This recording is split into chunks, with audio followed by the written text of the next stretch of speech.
It's going.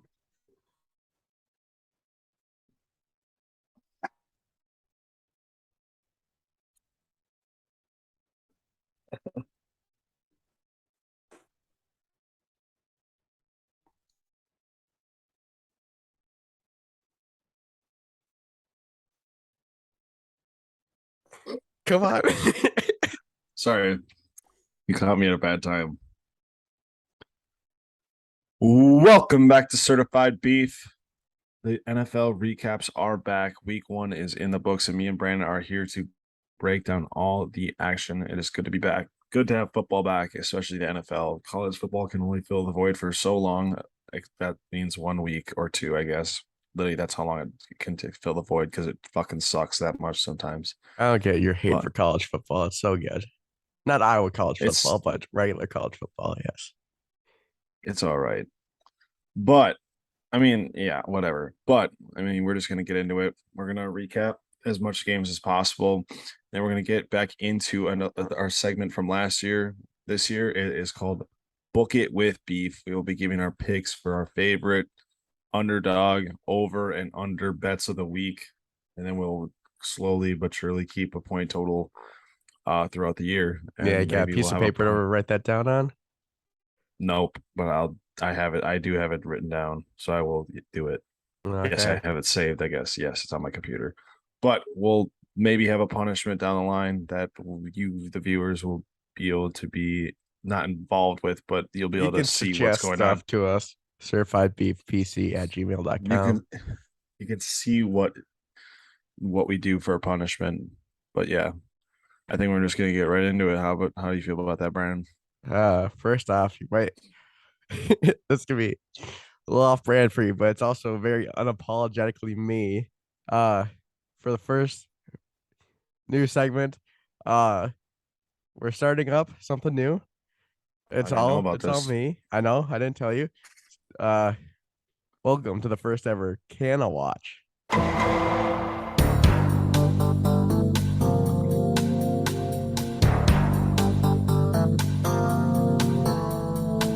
That's right. Throughout the rest of the season, until I stop or Certified Beef dies, I will be presenting you guys with Mark Canna's stats of the week, updated weekly on the Canna Watch. Jack, and I enjoyed this. No, It this is stupid. is very stupid, but like I said, it's also very unapologetically me. You might be saying, "Who is this Mark Canna guy? Why should I care?" You should care because I care. I have loved Mark Canna ever since MLB The Show 20 when I'd hit nukes with him in online play with the silver card. And ever since then, I've loved the dude. Got two jerseys of him, one when he was on the A's, one when he's on the Mets. Currently repping the Mets one right now. I didn't think you saw that, Jack. So No, I did uh see it. you did? All Yes. right. So thought I'd give you a little teaser there.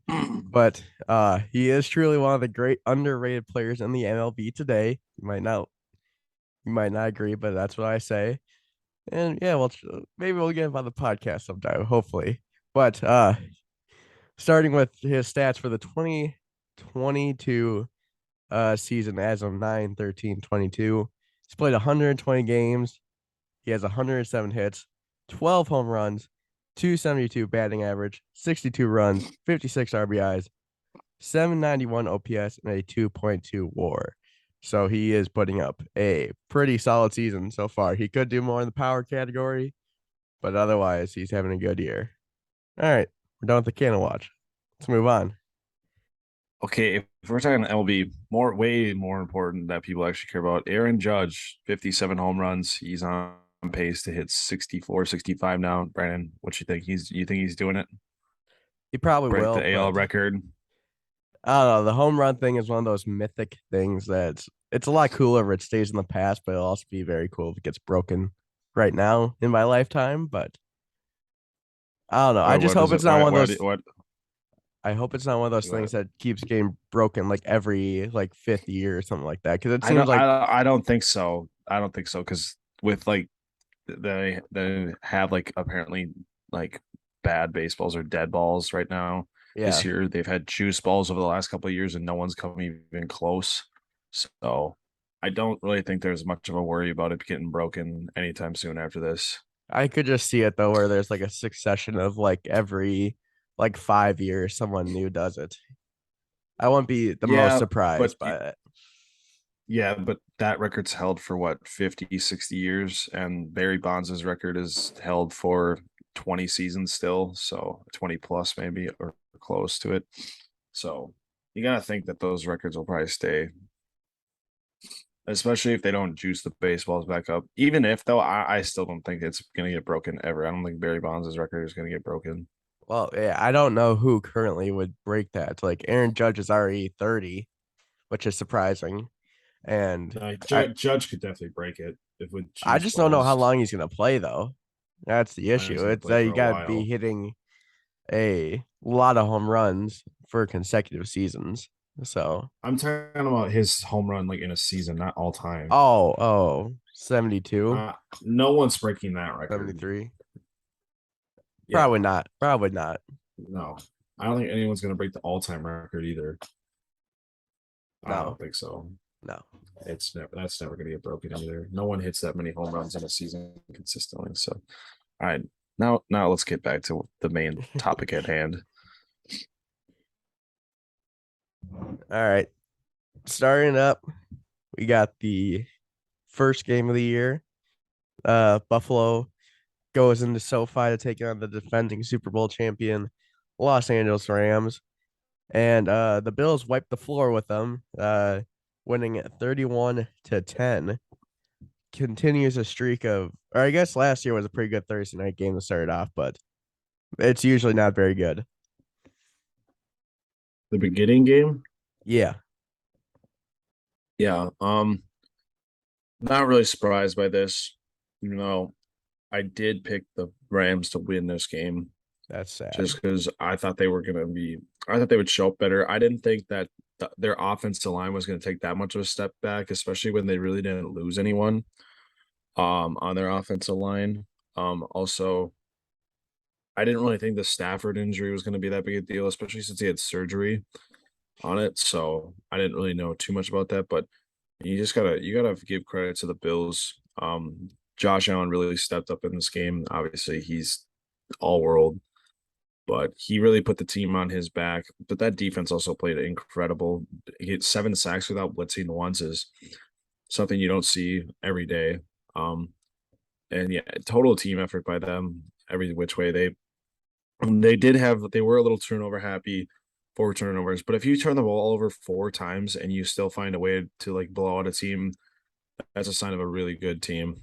Um, and yeah, I expect more of this going down the stretch. Probably not as much turnovers per game for the Bills, but definitely expect them to be putting up points like this all season. And yeah, who knows what the Rams are going to be looking like that in the next couple of weeks. They got an easier week coming up against the Falcons, but who knows? Yeah. Joe Note Boom is No taking over boom. for Whitworth, Andrew Whitworth, who retired.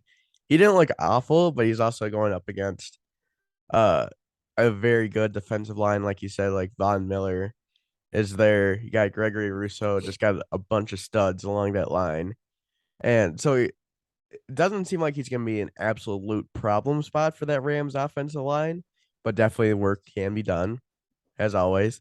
Um Josh Allen diving over Bobby Wagner was pretty sick to get that touchdown. Um, yeah, just complete domination by the Bills. Rams didn't really seem like they had a chance too much. Only scoring 10 points when you have the reigning triple crown winner is not very good. Like I know he did get a touchdown, but he could have mustered up one more at least. Um, Yeah, Cooper Cup is still in form though, as we saw by that toe tap catch. So Mhm. he's not going to win And Triple Crown again this year though. yeah, probably not. I mean, no one really expected him to. I don't think.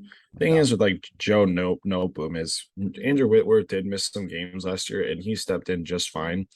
So I don't know if this is just a rusty performance by him, but he was never a bad replacement during the season when Andrew Whitworth was down with injuries. Right. Yeah. So that's definitely not something to put a bunch of stock into. No, not Nor at do I all. nor do I put a bunch of stock into week one anyways, because it is the first week. You have no idea what to expect out of any team most times. So Yes. Once you start getting into like even week 3 is when you start to put a lot more stock into games, but still you can get the little inklings of what the season might hold for each team in these yeah, first games. but I mean, it's hard to say that you're going to be like, oh, the Rams are going to be horrible with like this Right. performance. That's what I'm saying. Especially Like, it's against the hard to be like, Bills. You can't say that. yeah, that's what I'm saying. Like, you have no idea what's going to happen because there's going to be teams that are going to start off flat, and that doesn't like that comes with like teams not playing people during the preseason. A lot this year, like this, that was a big occurring recurring theme during Yeah. this preseason is that the starters for most teams just didn't play, and that's because they shortened it too. They didn't want to get anyone hurt, which is understandable. So It definitely showed though. That's the unfortunate part because this game could have been a lot closer, or it could have been at least a little closer if maybe there was less rust on everybody. But oh well. All right, moving on. Next game, we're going to the AFC East, and the Dolphins take down Bill Belichick and the Patriots. Tua is 4-0 against Bill Belichick. They win 20-7.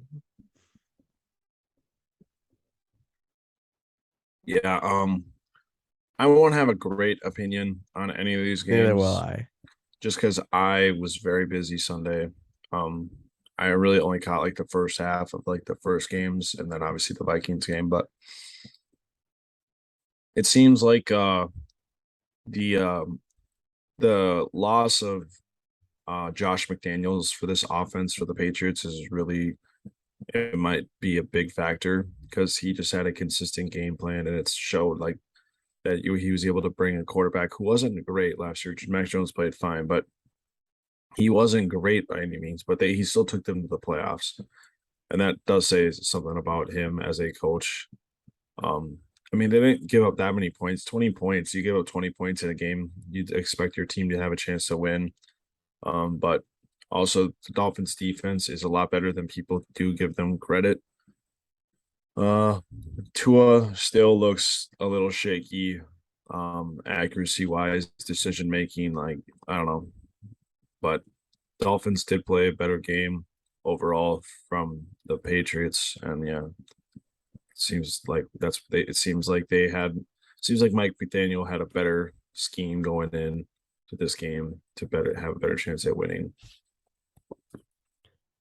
Yeah, like you said, the Dolphins defense did get better. I didn't know that they picked up Melvin Ingram. Uh, but they Yeah, still I heard about that like 2 days ago. they still got very good corners in Byron Jones and Xavier Howard.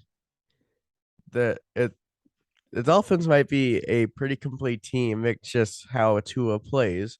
Because I like you got stud wide receivers with Jalen Waddle and Tyreek Hill. You got a good tight end and Mike Gesicki. Offensive line, I don't think is bad. Um, No, it's just gonna be how Tua plays. Like the whole culmination of why people don't like Tua can be summed up in that one play where Tyreek Hill is wide open deep down the field and Tua spikes it like 15 yards in front of him. Like it didn't make sense at all how that happened, but it did. So uh I definitely think like last week I put them as 11-6 in the playoffs. That definitely could happen, but I could also see them dropping way down if Tua starts to truly struggle a lot. So did you see the videos of the cars though in the parking lot? yeah, it was kind of crazy. That is pretty crazy. I wonder what the insurance claim was that on that. I wonder if they're a no fault state I don't know. I don't know much about because that. So that would suck. if that was you, it was a no fault state or whatever. Because it's a no fault state, you have to put that claim on your insurance. And then imagine if you didn't have full coverage for your car, That's tough. you'd have to pay all out of pocket for that car. Yep. For those who don't know, someone left their grill on when they went into the stadium for the game after a tailgate, and it engulfed 8 cars in fire and melted them to the ground. So, I'm not a actually good like look. I really never understand how that actually starts shit on fire. Because like you could leave a grill on for hours and it wouldn't make a like you can leave a grill on for hours and grill stuff all the time and they don't start on fire. Unless it was like an open grill, which would make sense. Because if it's a closed grill, it ain't gonna start shit on fire. I'm assuming it's an open grill since it's a tailgate and it was parked right next to a car, like the hood. So the engine could have got a little too hot or something like that. Some combustible thing uh got a little too warm and started on See, the fire. one thing that I'm confused about is that I'm pretty sure I don't not totally sure, but I'm pretty sure that tailgates now you either have to use I'm pretty sure you have to use gas. You can't use I don't know. I don't remember. We used to tailgate and I kind of forgot what it was. You used to be able to use like charcoal and stuff. It might be different there, but who knows? But just stupid. How do you, like if it's like a charcoal or whatever, like a charcoal grill, like all you have to do is throw water on it and you're chilling. Yeah, but if no one's I don't know, there, or just then dispose of it. Just like baffling. Like, how do you? everybody was inside the stadium, so like Yeah, I know. I don't It's know. just kind of baffling. I don't understand how that even happens, but Yeah. whatever. All right. Next game going to San Francisco versus Chicago. Last quarter of the game was played in a monsoon. The field looked awful, but somehow the Bears beat the 49ers 19-10. Yeah, this game was honestly kind of incredible just for the fact that they even played through this. Um, I don't know if I don't really have much opinion on this game. Um, this I don't know how you can even like even give a take on this game because like how do you like even be like, oh yeah, the 49ers played this, did this bad or this, but like they played on some that I probably played in the worst conditions I've ever seen before. So yeah, good job by the Bears. They won in a monsoon. I don't know what to say about this game really. Like I have no words. It's just crazy how bad of conditions it was. I will say it did seem like Fields outplayed Trey Lance. Like that one play, like I don't know if you saw it or not, where he extended it, like he ran all the way to the left hand side of the field and then tossed it all the way back to the right on a scramble to Dante Pettis for the touchdown. Was a hell of a play. Um 49ers just couldn't get going after the or the second quarter, I guess, because that's when Debo got his rushing touchdown and then they kicked a field goal after that. That's all the scoring they did. Um Bears still not scared for them, but they're definitely looking like they can be better than my 2-15 record I predicted for them. So I'm probably gonna get a couple points knocked off for that. And I'm not feeling like yes, it is one week and it is in uh bad conditions, but Trey Lance just did not look that great. So can't put much stock like you said, but still this is the week to overreact. So I'm gonna overreact and say he did not look good. Next game, Joe Flacco's revenge against the Ravens. It didn't go to plan. The Ravens squashed the Jets 24-9. Yeah, the Jets kind of need Zach Wilson to do anything. Joe Flacco is no matter how good of a camp you have, he's not that good. I can't believe he threw the ball 59 times in this game. His arm is probably sore, but um, Mar Jackson played good enough. He didn't throw the ball very well, actually. He was 17 for 30 is pretty freaking bad. Um, but the Ravens did what they had to do to win. Um, took took care of a bad opponent. Game they should have won. Yeah, good win for the Ravens. Yeah, can't really add too much to that. Looks like Devin Duvernay had 2 touchdowns, and Tyler Conklin got his first touchdown as a Jet. That's pretty cool, I guess. So, yeah, good job, Ravens. On to the next one. The next game we're gonna cover is the Saints at the Falcons. Not a good look for Atlanta again as they blow a 14 or 16 point lead in the fourth quarter and end up losing 27 to 26. Yeah, yeah, I don't understand what. Sorry, I don't understand how Atlanta can keep doing this. I I don't know. I can I do I found it very hard to believe that they got out to this big of a lead. I didn't think they were going to be very good. They played good through 3 quarters and then decided to stop playing. Um, I don't know what Kyle Pitts or what they want to do with Kyle Pitts. It doesn't seem like they like him, but Drake London had a very good game for a rookie. But Jameis Winston trying to prove people wrong still played a hell of a second half after having a very rough first half. And yeah, credit the Saints. I mean, didn't give up, kept playing, got an opportunity to win the game. Yeah, cashed in with Will Lutz's leg. Are you liking my Taysom Hill stud prediction now? No, he didn't. He caught one pass. He got a touchdown. Yeah, but I don't give a shit How do you not give a shit? because He that ran one for week, 81 yards and a touchdown as a tight end. yeah, one week he ran for had 4 Yeah, rush this attempts is and he what he's somehow gonna got. keep doing. No, he's not. Yes, he No, is. he's not. No, he's not. One week he had 4 rushes and somehow got an 80 and 81 yards on the ground. Yeah, because that's the way the Saints operate is that they love this man so much that they'll put him anywhere, and they want to produce him to produce there, and so they're gonna keep running these weird stats where the tight end is running the ball for them. That's gonna be Taysom Hill every single time. Taysom Hill is not going to run the ball 4 times every game. You I don't can think so? promise. No, because Alvin Kamara is definitely going to touch the ball more. You can't have Alvin Kamara have 9 rushes in a game every week. That's bad, It's very bad. But then, especially when their backup only had 4. So I don't think you could be like, oh, Taysom Hill, he's going to have the continued production on the ground for a tight end. you never know. Plus, he got a touchdown, which helped him a ton. Or if he had 4 rushes for 80 yards, I would be talking. For He a also tight end. broke one. Okay, but he's been running the ball as a quarterback for all this time, so you can't just say Yeah, as a tight end.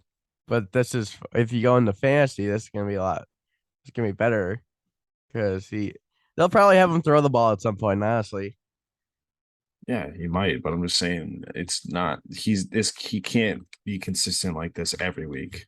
That's no, just probably not. not. But he'll definitely be that boomer bust type of guy. But He's still not even gonna he won't even finish in the top 10 at fan probably tight not. end. But So oh then well. yeah, so he ain't even gonna be that good. Um, yeah, I don't got much to say about this game. I was just flipping through channels in the early part, and I was just like, oh, the Falcons are up a lot. Oh, now the Falcons lost. That's cool. Cordell Patterson, 22 for 120. Not bad in a tutty. Mariota is not great with completions, only 215 yards, but he looks like he could be a solid piece for them. So Jack also has proven my Kyle Pitts dud prediction with what he said. So Oh yeah. yeah, 1 week. It's overreaction time, Jack. I told you. Oh, it's also sad that it took Damian Williams to get hurt for them to start or keep rushing with Cordell Patterson, because at the start Damian Williams was getting all the carries. Even though he only had two, he started the game Uh, over Cordell Patterson. So yeah, no, Marcus Mariota might be a solid if he keeps this up, he might be a solid like fantasy guy and super flex for QB2, but not picking him up in regular leagues. no, probably not. Um, Next game, go to Bank of America Stadium in Charlotte. Baker hosts his former team, the Browns.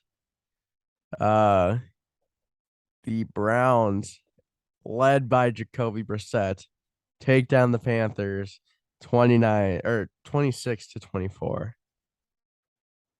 Yeah, okay. He gets led by Nick Chubb. Yeah, he got carried. He got absolutely carried. Nick Chubb had almost the same amount of yards he did passing as he did rushing. But I don't know. The Panthers offense was pretty atrocious this game compared to the Browns. But I don't know. The Browns got off to a good lead here in this game, which helped them a lot. Or else they would have been struggling because their offense seemed like they were struggling to move the ball because Jacoby Brissett was not very good by any means at all. But I don't know. They did control the time of possession, which honestly makes sense with Nick Chubb going for 144 on the ground. Um, but Baker, I expected a better game out of him just because of the emotion and how much he was talking shit. But Baker just couldn't back it up. And credit to the Browns with their kicker. That was kind of insane that their kicker like pretty much like carried them also like 58 yarder for the win as a rookie. Very impressive.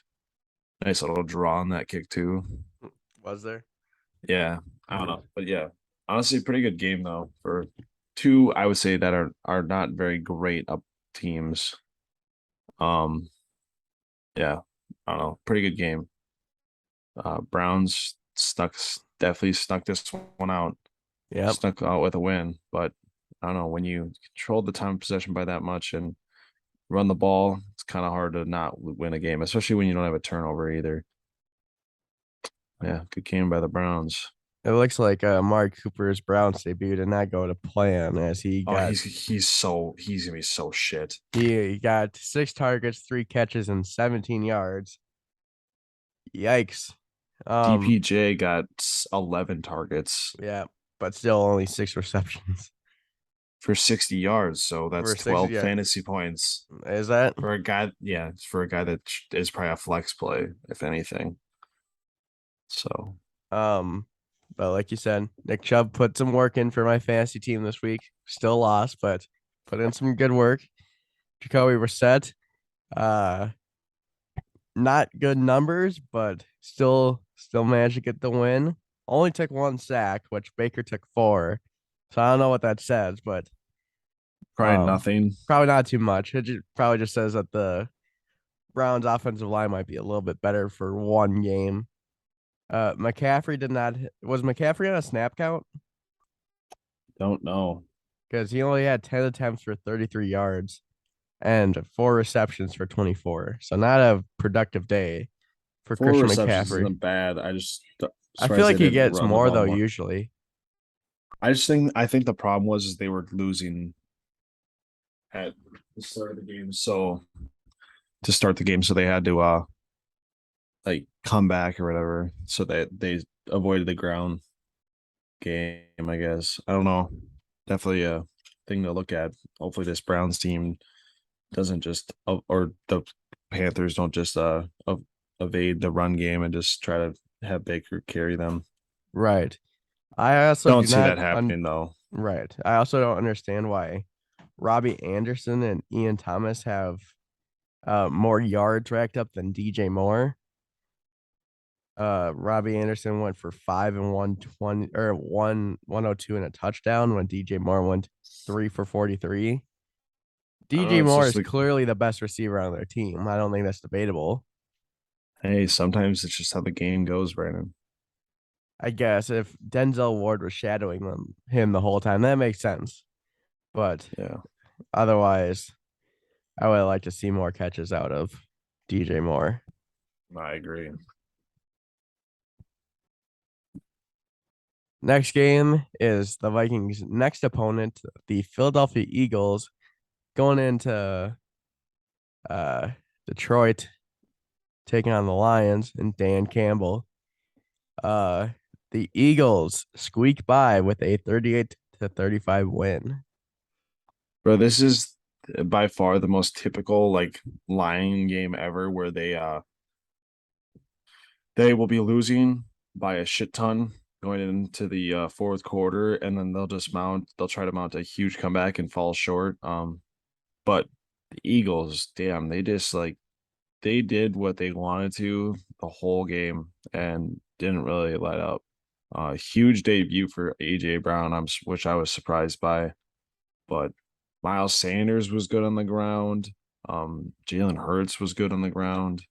Um, all around, like they just played a very good game, clean game.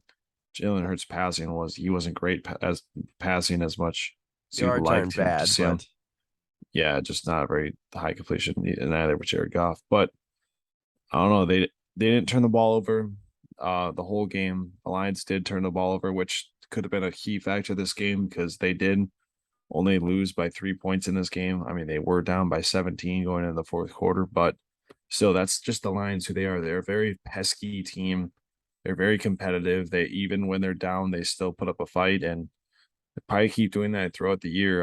DeAndre Swift had a huge game, which is nice to see. very Because nice to you see. you were worried. A lot of people were worried to see that if he wasn't going to be like the bell cow of this team, which honestly he really wasn't though, because 15 attempts for him and 11 attempts for Jamal Williams. He just had a high average per carry. He had a very good game on the ground. Um, but honestly, great game. Like can't ask for much more. But the Lions definitely got to start putting some points up on the board earlier in games, or else they're going to continue to see these results. Starting from the Eagles side, anybody that touched the ball on the ground for them scored a touchdown, which is very impressive. Like you said, Miles Sanders 13 for 96 and a touchdown. Jalen Hurts rushed 17 times, 90 and a touchdown. Uh, Devontae Smith, would like to see a little bit more of him. 4 targets, 0 completions. I don't know if that's him or if that's like I don't know if he dropped any balls or not, but I like to see more. Then the Lions offense is looking actually pretty good, at least in like uh crunch time situation type things. And Ross St. Brown had a solid game. DJ Chark looks like he's gonna be a good wide receiver too to start the year. Um, yeah, just this Lions team could be uh a team to take seriously. Like I'm not sure if I'm totally on they make the playoffs yet train, but uh they're no slouches either, which is weird to say, but at the current moment I didn't they're not pushovers. No, I wouldn't say that by any means. Next game is we go to Washington DC for the Jaguars versus the Commanders, and the Commanders win 28-22. Yeah, for you fantasy goers, definitely disappointing for people who really thought that Travis Etienne was going to be the lead back. Yep. I definitely didn't see that happening. I mean, I did take him in leagues, but I took him more for like just because I thought it was going to be more of a committee, which obviously it wasn't. James Robinson is still that guy for them. Trevor Lawrence is still continuing to struggle. Um, he did give them the chance to win, but not he's not doing as well. Christian Kirk is really that guy for them, which is good. Antonio Gibson had a pretty solid game all around, racked up a ton of yards, some receptions. Definitely proving the doubters wrong after all the preseason buzz, but that might just be because of the fact of the Brian Robinson situation. We don't know, but he's definitely taking advantage of the opportunities that he's getting. Carson Wentz, very typical Carson Wentz game. A lot of yards, a lot of touchdowns, a couple interceptions. But Commanders, they just have scored more points. I don't know what else to say, but very typical Carson Wentz type game. It just really speaks a lot of volume that's what we're probably going to see a lot of Carson Wentz throughout the season. Yeah. Jahan Dotson got his first 2 touchdowns in the NFL. On 3 catches for 40 yards. So maybe he's more of that red zone type of guy. Let's see, what was his long? He averaged 13 and third yards, so maybe that's the guy to look for in the red zone for them, even though Scary Terry and Chris Samuel both did get a touchdown. Was it like 73-degree Carson Wentz strikes again to get the Commanders a W. Yeah. I had both James Robinson and Antonio Gibson on my bench. Not a good look in the same league, so yikes. But yeah, Commanders start off their lifespan 1-0, so good for them. Next game is the only game that ended in a tie this week. Indy goes to Houston. Like I said, they ended in a tie. Um. Damn. Oh, 2020. That's Jesus. what it is. Yeah, 2020. How the fuck did Indy not win this game? They just Because they scored 17. They scored 3 and then they scored 17. yeah. 3 What in the the first, fuck? They 17 were in the they fourth. were. This is ridiculous. They were controlling. Like they have the stats to show that they should win this game. Like Matt Ryan threw for 352 yards. Jonathan Taylor rushed for 161. Like what? Like, and then there's nothing impressive about what the Texans did. Like, I don't know. This is crazy. Obviously, just a baffling performance, like kicking wise for Rodrigo, which sadly they released him. Which I don't know why. he missed one One kick kick. yesterday. I thought, and they said bye bye Rodrigo. What the fuck? He better get picked up. You should. Our You our should. darling Rodrigo. Um, but you know, out of all the games that you'd say that probably won in a tie, it would definitely be this one out of all the matchups. But I don't know. Honestly, shocking just looking at the stats that the Texans or the Colts didn't run away with this game. And Michael Pittman is that fucking dude. I don't get people Yes. were like, oh, he's overrated. He's being overrated. He's just really fucking good. And Matt Ryan is gonna make him even better. Do you know if Davis Mills got hurt at all during this game? No, Because Jeff Driscoll registered a carry for 5 yards. Their backup quarterback. I don't know. Maybe It, he probably missed a play. he might have. He might have. But like you said, it looks like the Colts, they got the stats to show that they should have won this game. Their defense must have just been very awful. Um, yeah, I guess the Texans played up to the challenge? Question mark. I Who mean, knows? definitely they were up 20-3. I There would definitely were say another defense that, blew it, I guess. yeah, that just like, but they're bad teams. I mean, I don't know if I would consider them a bad team, but bad teams will do this. Him, them, they, the Texans are just like the Falcons, yet blow essentially the same leads. Just the Texans got away with a tie. Tie. So Brandon Cooks like he's gonna be solid again this year, just kind of that average receiver baseline. Do you think OJ Howard is going to be their red zone threat continuing on? I don't know, but he the only catches he had were touchdowns. So who Yep, knows? for like 38 yards. So Yeah, who knows? We'll see. But definitely could be one of those guys where he just comes out of nowhere and he is a top 10 fantasy tight end, and will be you have to start him every week. Who knows? Maybe he'll be like a new favorite target for Davis Mills because besides Brandon Cooks, he definitely needs it. I know Nico Collins is pretty good. But outside of that, they really do need another wide receiver to complement Brandon Cooks or another like receiving option for Davis Mills. Because they have the ability to be somewhat decent. Their defense can be pretty good, solid at times. It just all depends on that offense. I really hope though Damian Pierce definitely gets some of the shine going forward because Rex Burkhead is an old fuck and should not be running the ball still for the Texans. But who knows? Sure. Now we will have a word from our partner. Say it with more enthusiasm. Now a word from our partner.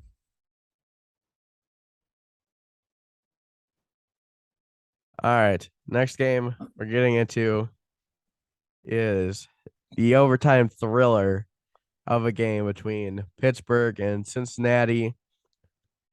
Joe Burrow connects with Jamar Chase late in the game to get tied at 20. Evan McPherson misses a kick, the extra point, or Okay, gets he did blocked. not miss it. It gets It was blocked. blocked.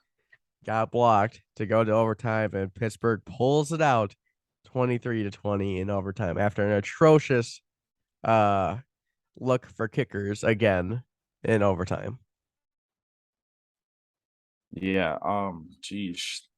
This is definitely the game I watched most at the start of the day on Sunday.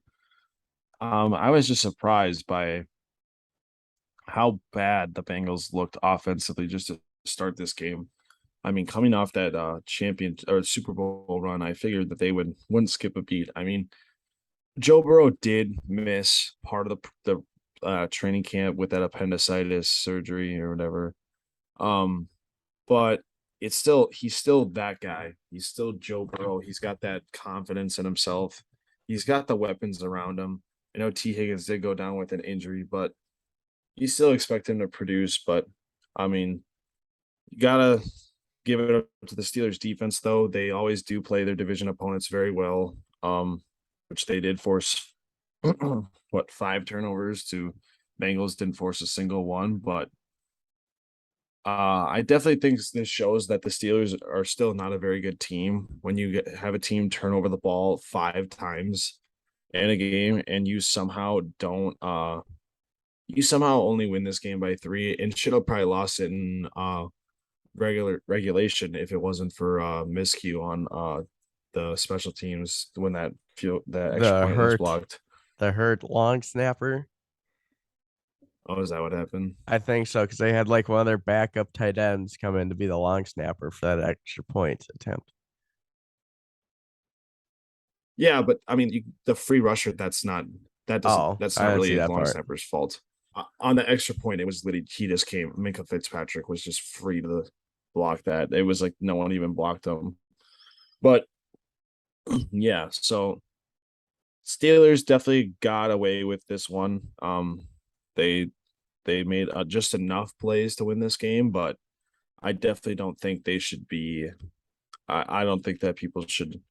Oh, like this. If this is a win, that is definitely an overreaction. If you really think that the Steelers are going to be good, especially with TJ Watt going down with that injury, like he was all over the field, and now he's going to be out like 6 to 8 weeks. So it's like Or the rest of the season if it's really bad.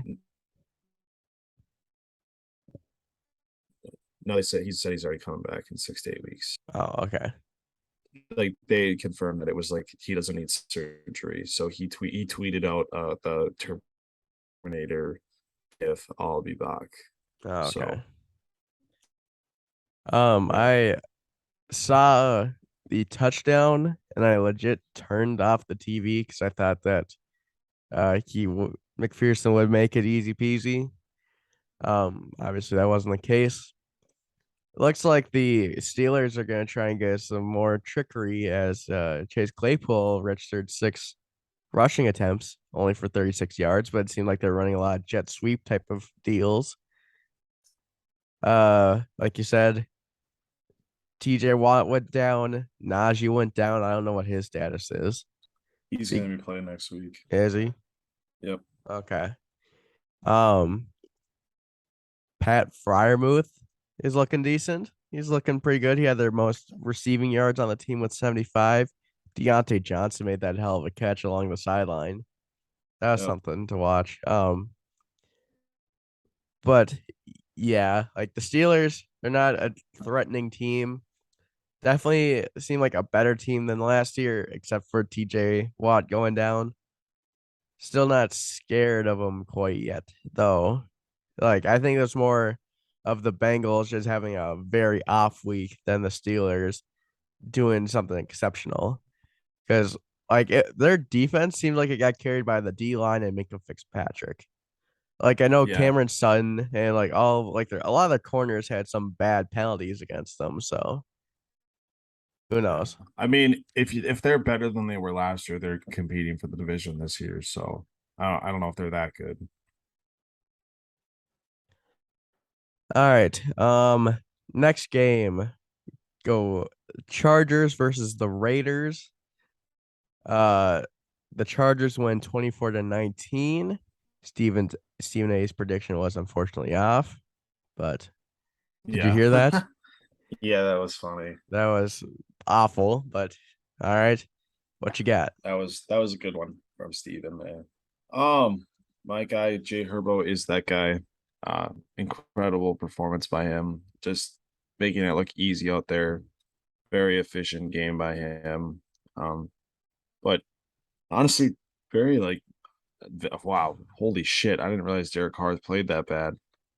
Holy, wow, yeah, wow. The Raiders probably should have won this game. If Derek Ooh, Carr didn't play that bad. 5 sacks. God damn. He had 3 interceptions though. I know. That's I even saw that worse. too. But I mean, obviously, him and Devontae Adams haven't skipped a beat since college because goddamn 10 for 141. That is really good. But yeah, I don't know. That obviously defenses on both sides played pretty well for them and only scored 24 or for the Chargers only scored 24 in the Raiders 19.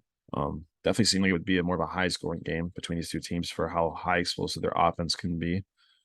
But I don't know. It also could be just week one. But I guess Justin Herbert really didn't skip a beat.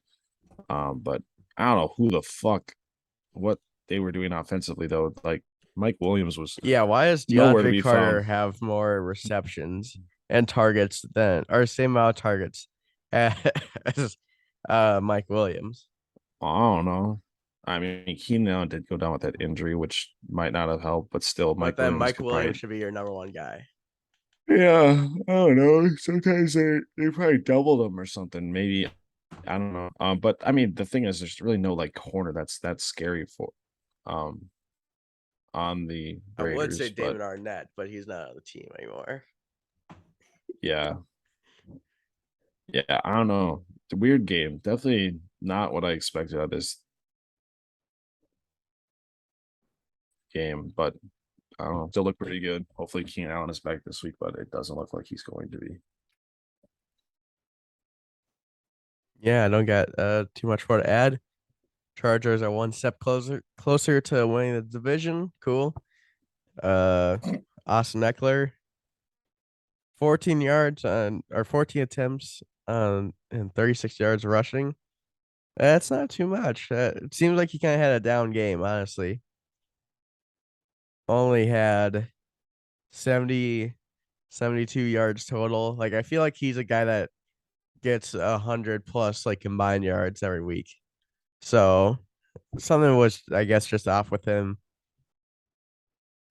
Yeah, Yeah. I don't know. Devontae Adams were out against Asante Samuel Jr. was pretty nasty. It's cool to see, but yeah, don't got much more than that.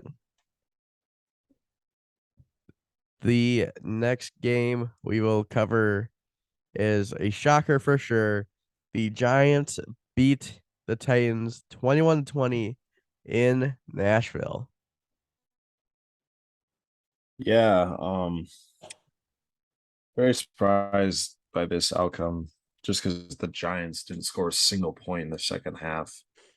But this team, they dug deep in this game, dug themselves out of a What do you hole. They were mean they down 20. scored? They didn't score in the first half. That's what I meant to say. Is that what I did? I not say that? No, you said in the second half.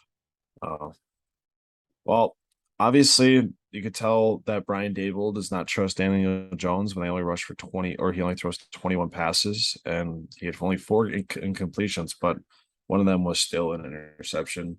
Yeah. Saquon is definitely proving the doubters wrong, if there is still any after this game. He had a good game. Saquon is back officially. I don't know. I can't go that far, but I don't know. This is weird. Just a weird game. Um, I mean, Tannehill didn't play that bad. Derrick Henry was probably below standards for him, even though he still had like 82 yards rushing, which isn't the worst. But I don't know.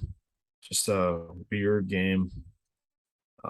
Definitely not what you expect out of the Giants. Normally they haven't won a week one game in a long time, so maybe the tides are turning for them with under Brian Dable, but I don't know. Gutsy call at the end to go for two, and then obviously they almost gave it up with a kick at the end, but kickers suck this week, so no one can make a kick.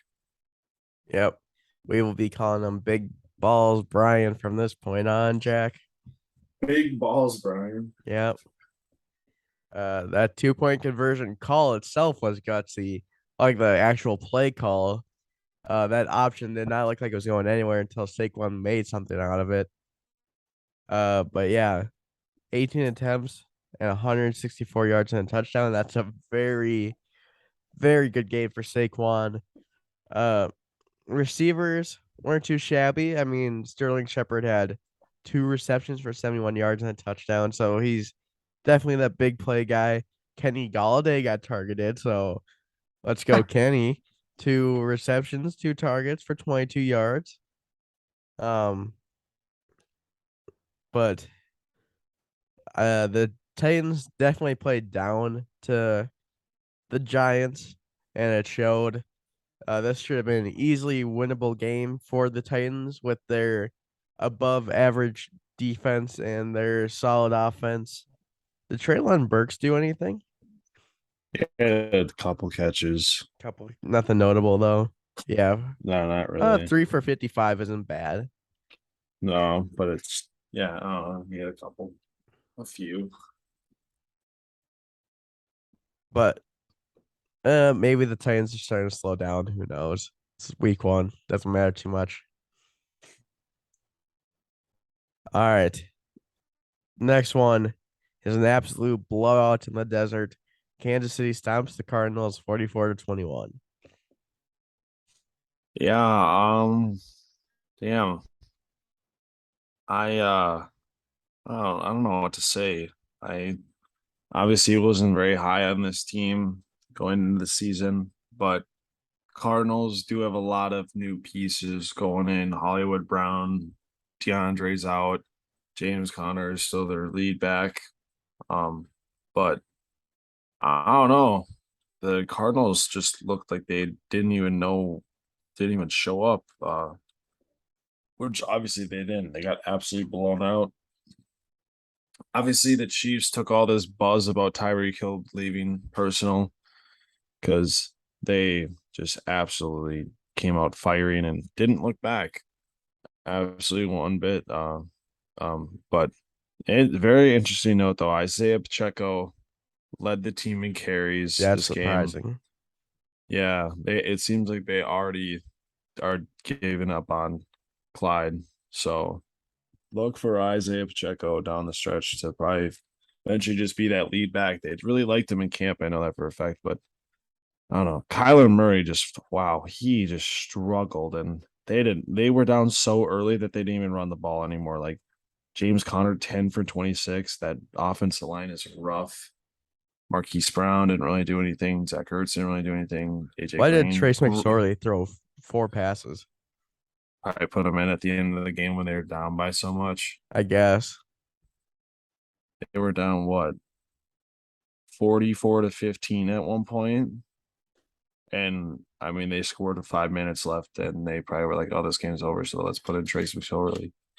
I don't know, so that no one gets hurt probably or something. But yeah, Greg Dortch, fuck, I didn't even know that guy was. I saw him on Instagram once pop up on my feed, and he just has he has a pretty solid game. I don't know. Cardinals just look like they struggled out of the gate with all their noise this offseason. Kind of seemed like there was a bunch of distractions for that team, and yeah, they just kind of fucking suck this week. Yep. Couldn't have said it better. I mean, Clyde did have 2 touchdowns on receptions, but his rushing is not what it should be for a running back picked in the first round only 2 or 3 years ago, 2 years ago. So I don't know. Cardinals, not great. Not great at all. Kyler Murray only having 29 rushing yards is kind of surprising. I think that he is slowly just like gonna like try to avoid rushing. It seems like they're trying to get them that out of his like his I don't know what word I'm looking for. I know what you're saying, though. I do know what you're saying. I think they're trying to make him like feel more comfortable in the pocket, not just Yes. evade and get out of there as Yeah. fast as possible.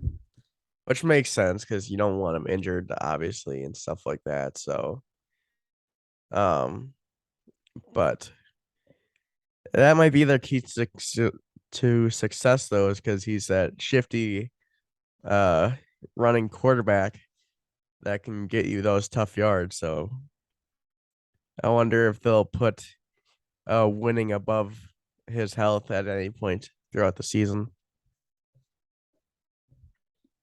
Now, looking at the very bad Sunday night football game, we have the Buccaneers smoking the Cowboys 19-3.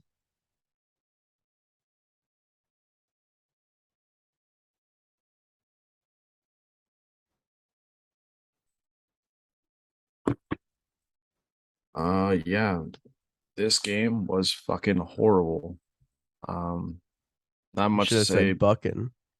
Ah, Shut up. Tom Brady looked rough. I mean, I guess I didn't even fucking watch it. I didn't watch a single play of this game. So Tom Brady looks like he was a little rusty coming out of training camp. Definitely smart of them to rely on Leonard Fournette in this game. Especially if he's running the ball that well. Um, especially with Dak going out pretty early in this game. When did he no, go he out the went out in the second? fourth quarter. That's how late it was. It was in the Yeah, fourth quarter. Oh, I didn't even know that. Oh, they were it's like that bad the halfway whole through the game. fourth. That's how bad they were the whole game. Yeah, Oh my god, I didn't even know. I literally had no idea. I was not paying attention to this game, but yeah, just horrible game by the Cowboys. CeeDee Lamb nowhere to be found. Um, but yeah, 11 targets and only 2 receptions. yeah, That's yeah. crazy. But Lenny went off. Julio 2 rushes. Let's go. Julio had a pretty solid game, my boy. Um, I don't know. The Bucks literally just did enough to win because they started off rough with 4 straight field goals, and then they finally put one in the end zone in the third quarter. And yeah, that was a very bad football game. Oh my Yeah, god, the Cowboys were horrible. Um, yeah, that offensive line is so bad now. It used to be like the focal point to that team. I don't know what they like. They didn't even try to run the ball, the Cowboys, but they gave it to this Pollard quite a bit. Let's see. Yeah, I six guess six. only 16 attempts between Elliott and Pollard. Not good. Yeah, especially when you're only down by a little. I don't know. They were just fucking awful.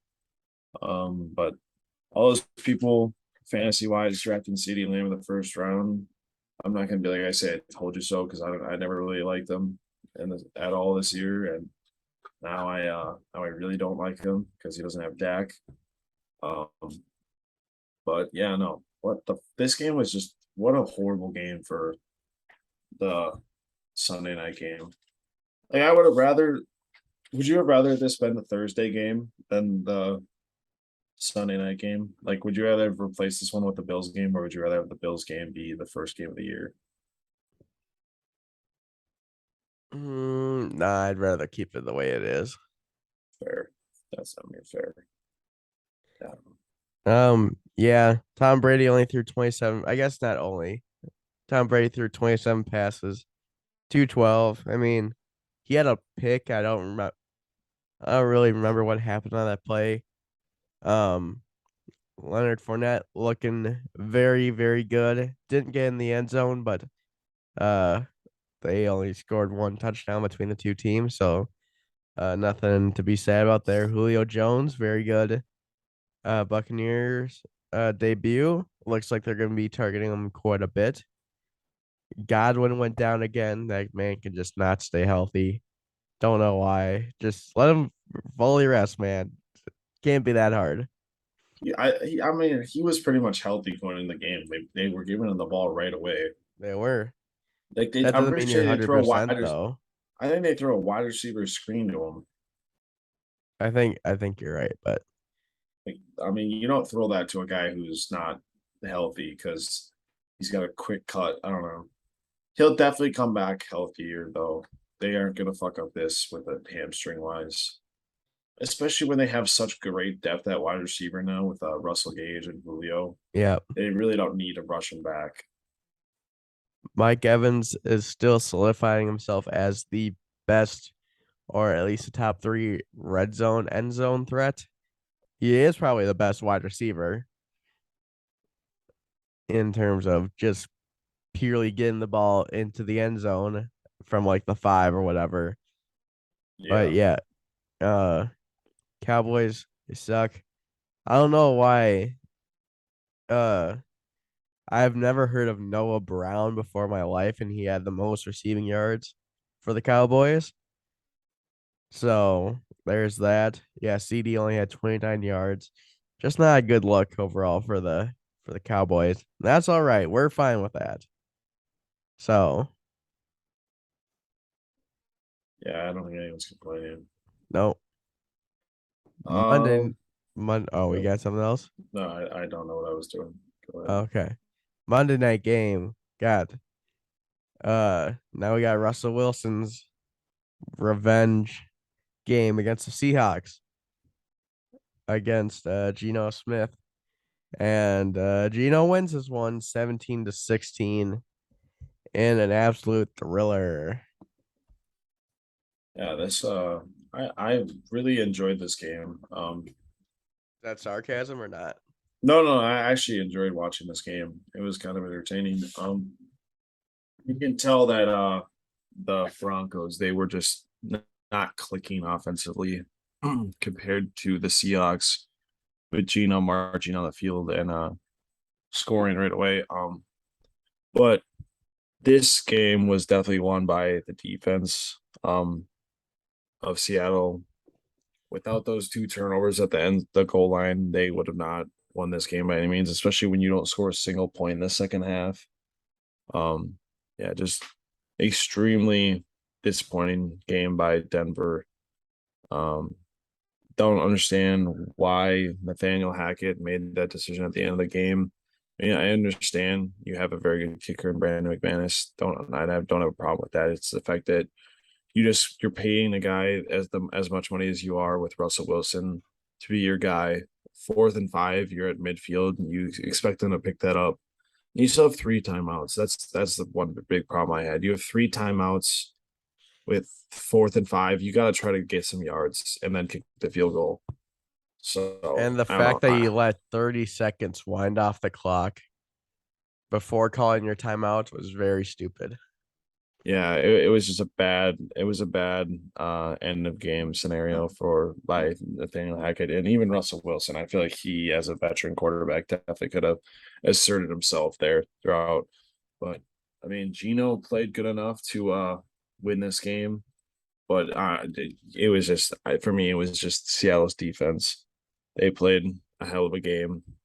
Um, but this is definitely one team where people are gonna freak out and be like, "Oh my god, Seattle, they are good." No, they're fucking dog shit still. They they without those turnovers, they would have easily lost this game. They are still super fucking bad. Their offense was dog shit in the second half. They didn't do anything. But yeah, don't be that team. Don't be that person that overreacts about this game because the fact that they beat Russell Wilson. Plus, this game has a ton of emotions. Returns to your where you've hit reigned for like years is always a tough game to play no matter what. Look at Tom Brady the year he went back to New England. New England wasn't that good last year. And he went back to New England and they gave him a fucking hell of a Didn't they go game. 12-5 last year? Oh, New England. they went 10-7.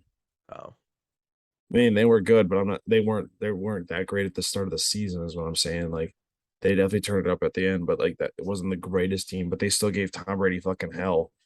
Um, it's just you don't expect you should never expect the guy that returns to have a great game or for them to just blow the other team out of the water.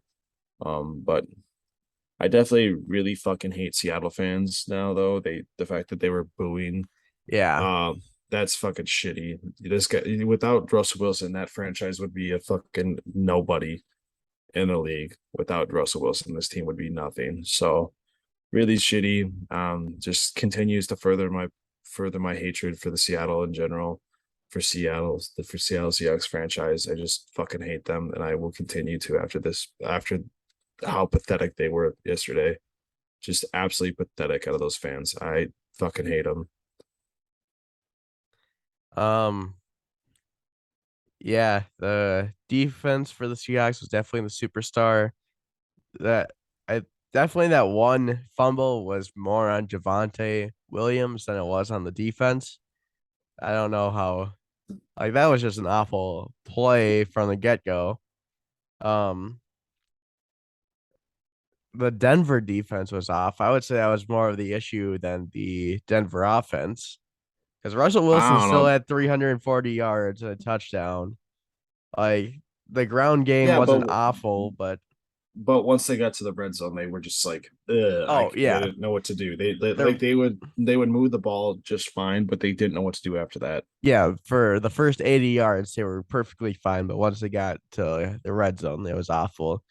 But like, yeah, I Jerry mean, but Judy, 120 or 102 yards, Cortland Sutton, 72 yards, Javante Williams, 67 receiving or 65 receiving yards. Like they spread the ball around quite a bit and got good results. It was just that they couldn't punch it in when it really mattered. yeah, I mean, I don't think it's really their defense's fault because the defense kept them in the game and That first NFL defense. touchdown was their defense's fault. I don't know how you leave Will Yeah, Disley well, wide open. yeah. I mean, but still, like the any NFL defense holds any team to 17 points. That's pretty good That any is. game. That is pretty good because that's like if you hold a team to 17 points on average the whole year, that's a fucking insane defense. So really can't be really can't discredit the defense on the Broncos. They kept them in the game.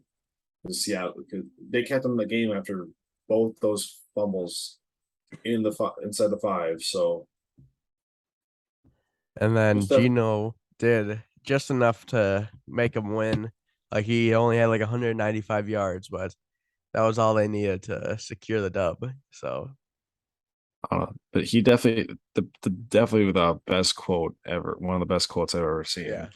It's so fucking funny. that But was. I I will say, as much as I fucking hate Joe Buck, they are definitely better for Monday nights. Well, just because that Monday night crew was so fucking bad Yes. before, I didn't it mind makes Lewis it Riddick, better. but No, they were Steve just so Levy. fucking bad before. It was just hard to watch. But also, I don't have to watch Joe Buck call Packers games every other fucking Sunday now. So that makes me a lot happier. Um, but yeah, no, like it doesn't bother me as much, Joe Buck. It's just the fact that I can't stand when those two call Packer games or just games in general, like just because they're fucking annoying and they suck.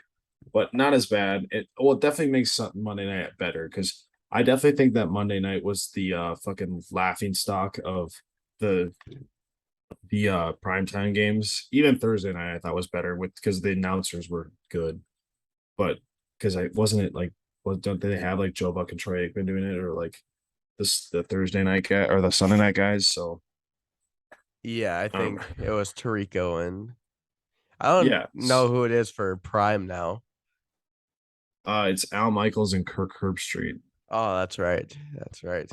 Yeah, but I need to get that set up it's before Thursday. it is nice to have good announcers though back on Monday night, because I feel like that's just like Monday night was before Sunday night, I'm pretty sure. So it's the oldest running one, so you definitely got to get that back to where it was before, I having good was announcers. surprised that Sunday night came after. It's only like 17 years old. That shocked me. Yeah, I know. And Like Monday night's it's been around been forever. like we were around before Sunday night football. That's crazy to think. Yeah, yeah, it is kind of crazy. Like that seems like that should have been like as soon as TV or football came to TV, it like that would be the first thing that would happen is uh Sunday night football, but I guess not. I just couldn't imagine NFL Sundays I without Sunday night know. football now. Yeah. I don't know. All right, you ready for the Vikings game now? Oh yeah. All right. We got the big bad Aaron Rodgers coming into US Bank with the Green Bay Packers. We got Zadarius Smith's revenge game. The Vikings absolutely shred the Packers 23-7. Yeah. Great game. I'm not gonna be like I said, I don't take much into stock just because it's the week one. Well, you But got to explain your experience at the game no, first. no, it was great. There wasn't too many Packer fans around It us, wasn't like, like and there last was year. no, last year wasn't bad either. It wasn't as bad. Like the people around us were nice, but it was just like a little bit of bickering. But my dad's friend was very, very intoxicated. So that was funny. Were you? No, I couldn't. I had to drive. Oh, Um, but it was just funny watching him just banter with like the Packer fans as jokes. And they were cool. All the Packers fans around us were cool. But yeah, great atmosphere. It wasn't as much Packer fans this year as normal though in the stadium, which was very weird to see. I was very surprised by that. Um, but yeah, just it was fucking loud as shit too. Oh my god. Probably one of the loudest games ever, dude. It was crazy. Um, but just game wise, first drive for the Vikings because just couldn't have gotten any better. I just really like what Kevin O'Connell is doing with us because our offense before was just so fucking boring and no creativity to it. Now there's a lot more creativity, a lot more motion, a uh lot more stuff going on in the offense to get our players involved. Like I called it, like I was like, oh, normally the Vikings would run first play. I was like, oh, play action pass. Saturday, I was like first play we run on offenses play action pass, 100%, which we did. But even on the first touchdown, you have Thielen come in motion to the one side, and then you run Jefferson in motion to that side. It confuses the defense, easy touchdown. But yeah, it was them, gutsy that 4th and 5 or fourth I and liked goal. it.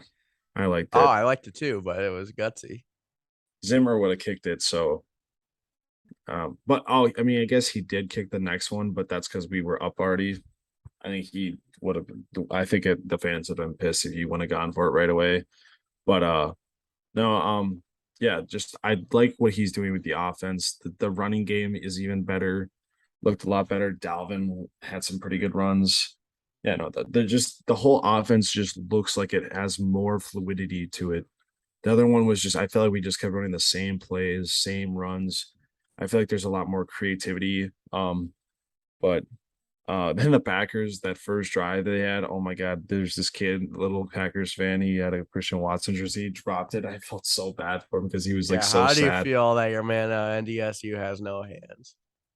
I don't care. He plays for the Packers now. He plays for the Packers now, so I don't give a shit.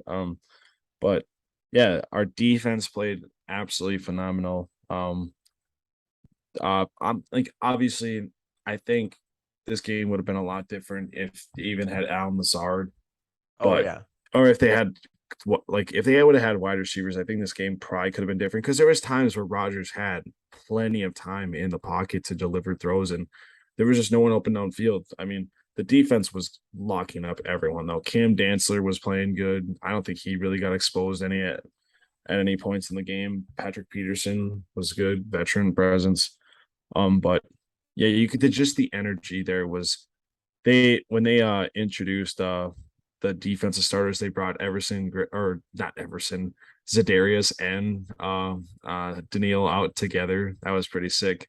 And even before the game was so funny, they brought Zadarius out for the coin toss or whatever, and he just stood there. He didn't like go up to people and shake their hands. The Packers players had to go up to him and shake their hands or whatever because he took that shit personal. It was so funny. He took this shit so personal, and you could tell. But yeah, honestly, just it was just a great game. Jettis, oh my god, dude, he was just open 24/7. It was like it was just too easy for us. I don't understand like how they couldn't even guard him. I mean, they couldn't guard him. They didn't play man coverage. They played zone the whole time. It was just really fucking easy. Yeah, Jettis looks like he has the out. Like I don't know. He like they people are like, oh, triple crown.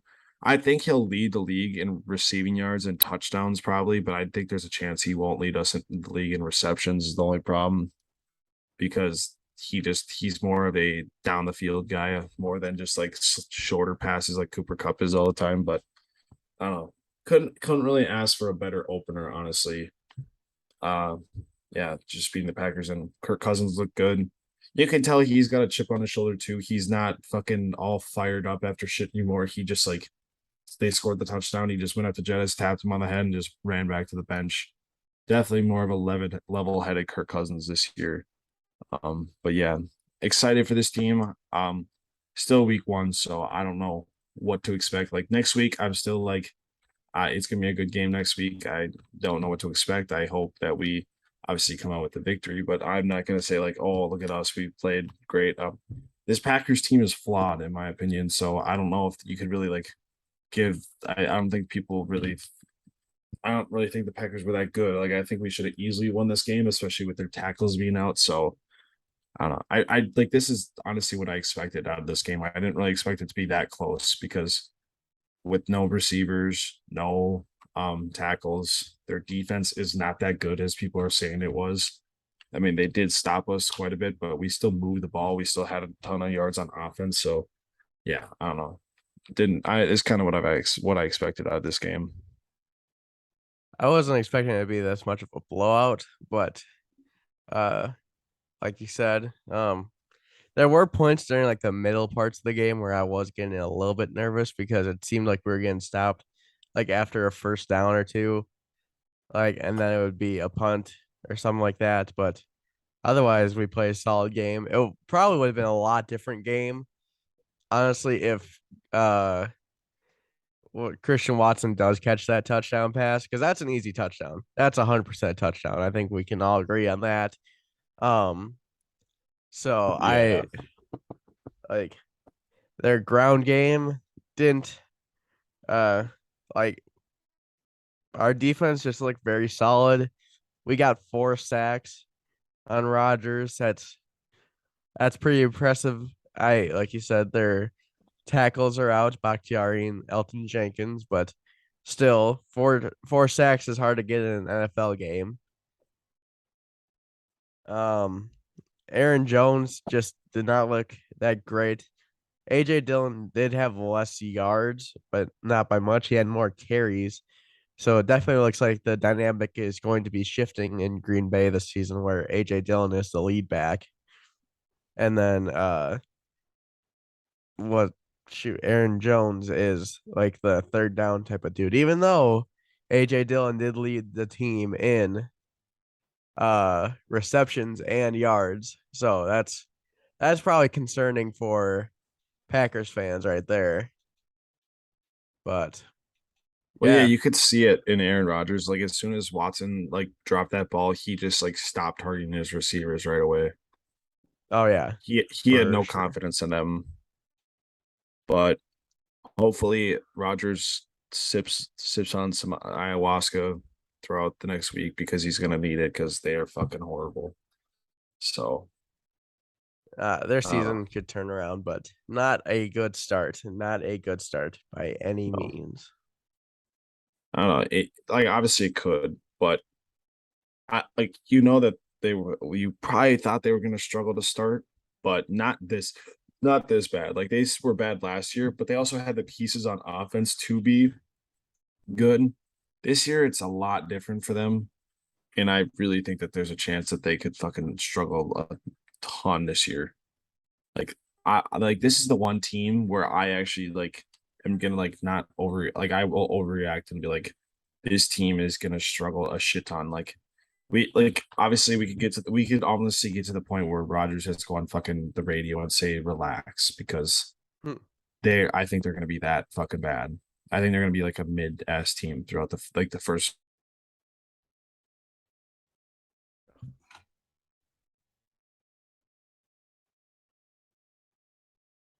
They got a tough fucking schedule to start too. So it's like, I don't know. I don't really see this team being that impressive, but they also do all have those stupid that stretch where they play three at home. So who knows? But they definitely have a lot of work to do. And I mean, I hope they have a lot of work to do because the more they suck, the better it is for us. So yeah. Yeah, I All think it's right. time. Well, Yeah. it is time for Book It with Beef. Our weekly picks of our favorites, our dog, our over and our unders. Brandon, would you like to start with your favorite? Yes, I can do that. My favorite might surprise you, but I am going with the Lions minus 2.5 versus the Commanders.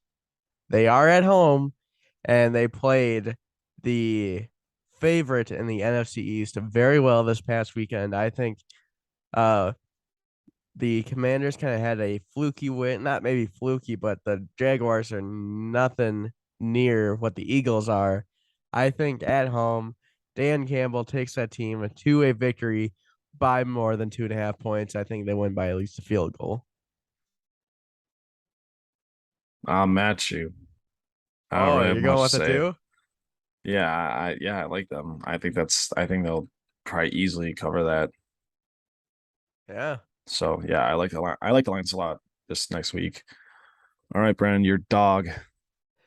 My dog What for this team has week. that dog in and what a team has that dog in them The that's this team that week? has that This dog in them this week is Jay Herbo and the Chargers, +4 against the Chiefs at Arrowhead. ooh. They went in there a couple of years ago with not nearly as good as a team that they do, and they beat them in week 12. I think Jay Herbo's got this. I think that the Cardinals were just complete ass last week. The Chiefs did not have any competition at all. So I think the Chargers, I think they're the best team in that AFC West. I said that last week. I think they got this one because within a field goal and a point does not seem like that. That seems like blasphemy against the Chargers. They could even be favored in this game for all I care, but they're not. So Chargers +4 at the Chiefs. Does it worry you that Keenan Allen might be out next in that game? I When I was doing this, I completely forgot about that, but no, no. All right, okay. My dog is the Steelers. They're at home +1.5 against the Patriots. Hard to believe that this team is a dog going into next week. I know that they won obviously, but they didn't win in impressive fashion. But the Patriots also just got embarrassed pretty much on the road against the Dolphins, and I would say that the Steelers have still probably a better defense than the Dolphins do, and that offense of the Patriots does not look good. So I think the Steelers probably win this one outright Fair against the enough. Patriots at Fair enough. home. All right, next up we got the over, Brandon. What you got? Let's see my over. We got the game you just mentioned, New England at Pittsburgh, over 40.5 points. Oh wait, did I put this in the wrong one? No, no, no, no. We'll roll with it. Not obviously not as confident as I should be in this pick, but I think with TJ Watt going down, I think uh Mac Jones should have more time. I think that they this could be a game where they trade touchdowns. But when I was thinking about this, I realized each team just has to get to 21 points and I'm fine. Like 40.5 is a very low line. So that's my main reasoning for going with it. Yeah. Yeah. My over in this game is Tennessee versus Buffalo at 49.5. Um, pretty high over, but I I thought of it like this.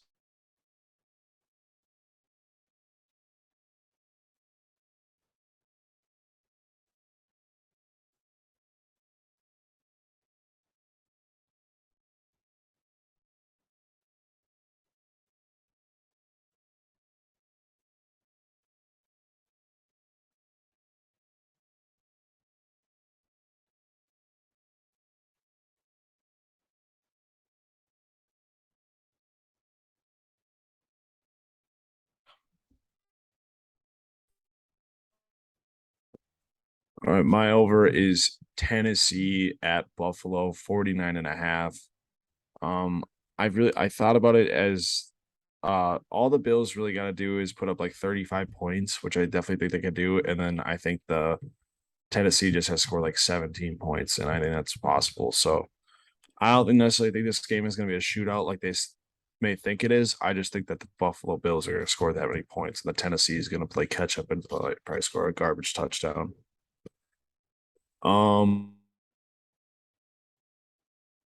now we got unders, Brandon. What you got?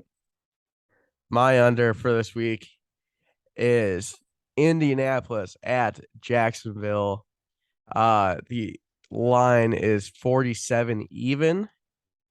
I think like just look at how each team played last week, and that gives you all you need to know. The uh Jaguars played pretty awful against a decent but not stellar uh Commanders team, and then or Commanders defense, and then Indianapolis tied with the Texans, who some argue are is the worst team in the league. So I think 47 is a very high line for this. So I'm pretty confident that they will not score more than 47 combined points. Uh, yeah, that does make sense. I just thought about that one too. My under is actually the Vikings at the Eagles at Wow. 51. Just based off the fact that how good the Vikings defense did play. I know that they played the Packers with their offense, but I do think that if they have the ability to shut down that run, force Jalen Hurts to pass the ball a little bit, which I think they probably will have a decent chance of doing. I think that they can keep them down to lower than I think like 20 points. And I don't think that the Vikings are necessarily going to score as much just because it is a primetime game. Not saying that Kirk Cousins is going to struggle any means, but I think that he's gotten over that hump. But I just think that it's a spotlight game. Might not be able to play as good. Might be a little nerves going in this game, but I just don't see too many points out of both teams this game. More of a defensive battle in this game, more than what it seems to be a shootout. Now, if it is a shootout and we win, I don't give a shit. But I just don't see it. I see it a bit more as like a 23-20 game, like the Bengals and Steelers game, where it's more of a fought out game till the end instead of just touchdowns back and forth. Fair enough. All right. Well, that is we are back with the recaps once again. And it was a pretty good recap. It was a Maybe not as little much long. games. I don't think next week we're going to be Yeah. covering as many games, but for I the think it was just more just because it was week one and week there wasn't really one many bad games too. That was like the big thing we were talking that about weren't is important. yeah, there wasn't it's week one. Not many games are important in the schedule. It's week one. So honestly, pretty good. It's a good slate of games this week. Pretty good games, only a couple blowouts. So but yeah, no. All around pretty good games. Pretty good week one, but I think that's pretty much gonna do it for us here at Certified Beef. Catch you guys in the next one. Peace. See you later.